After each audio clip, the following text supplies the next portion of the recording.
Excellence, Monsieur le Gouverneur, voudrais bien transmettre à Son Excellence, Monsieur le Premier ministre, que l'abbé voudrait, par ma voix, remercier le gouvernement tout entier. Et le premier responsable du gouvernement en tête, et ensuite le président de la République,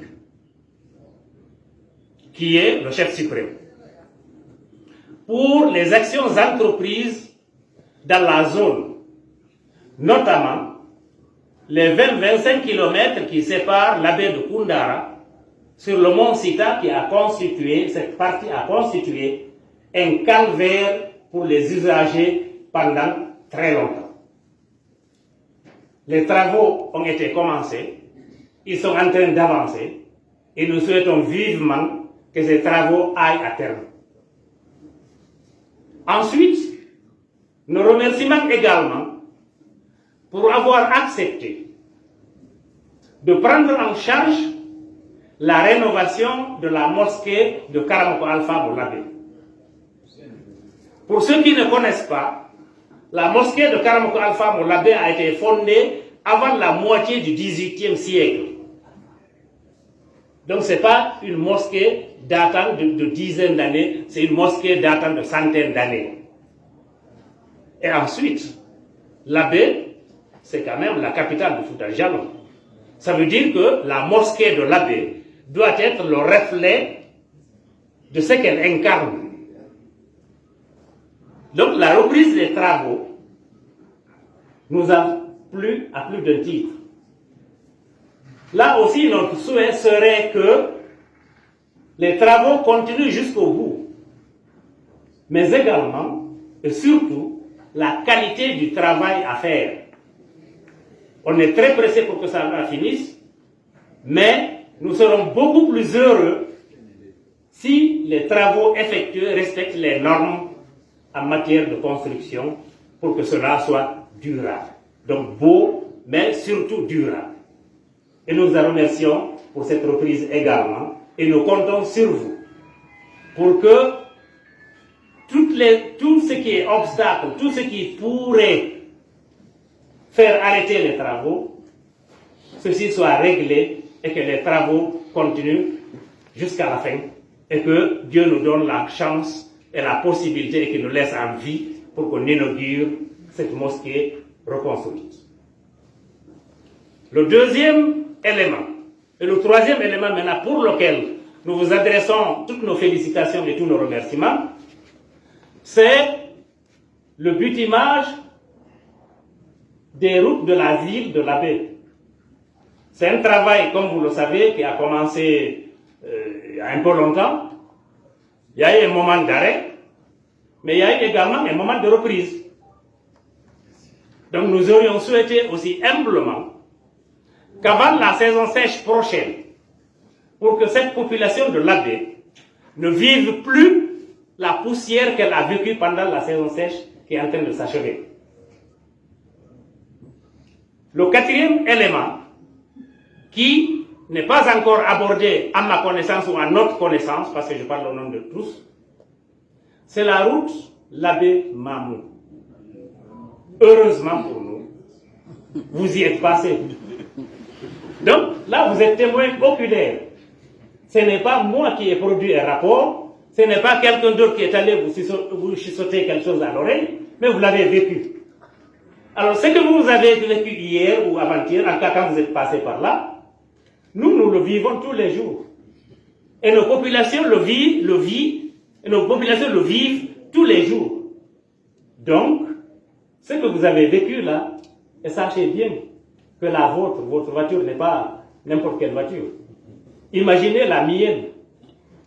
Imaginez celle qui a tous les passagers dessus. Non seulement en termes de risque, mais également en termes de temps perdu, comme vous êtes économiste.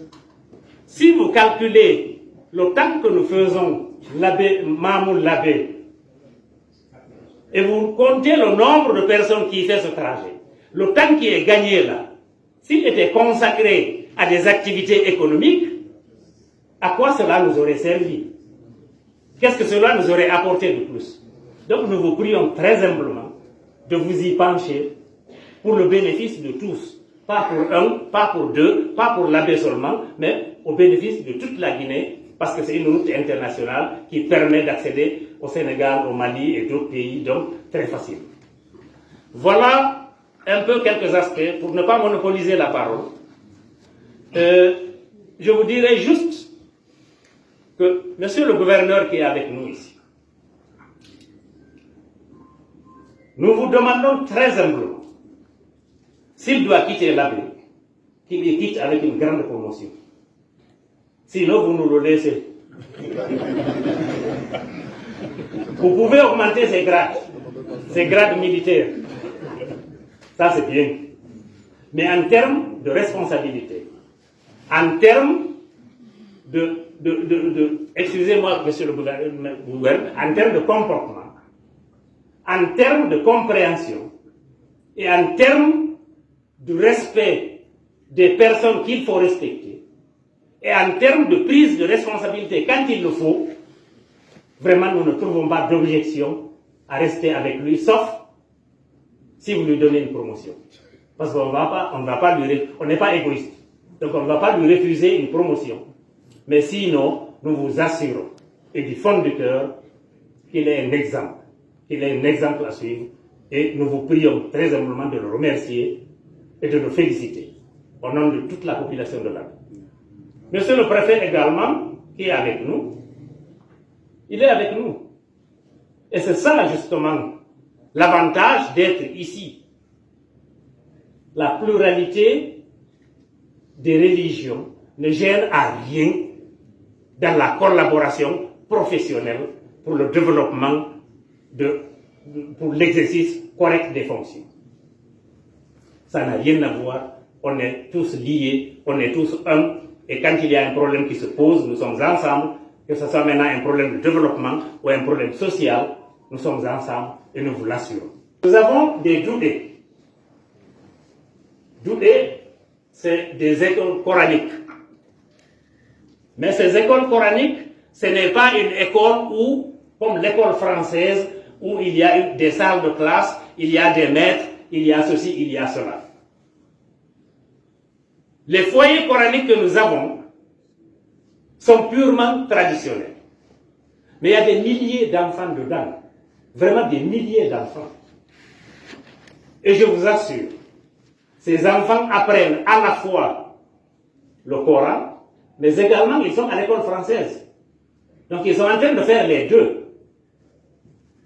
Et la fois dernière, quand on était à l'éminent à Dakar de l'abbé, il était là pour la clôture, il y avait plus de 200 enfants qui ont fait Wazifa et autres, mais parmi eux, il y avait au moins 180 qui fréquentaient l'école française.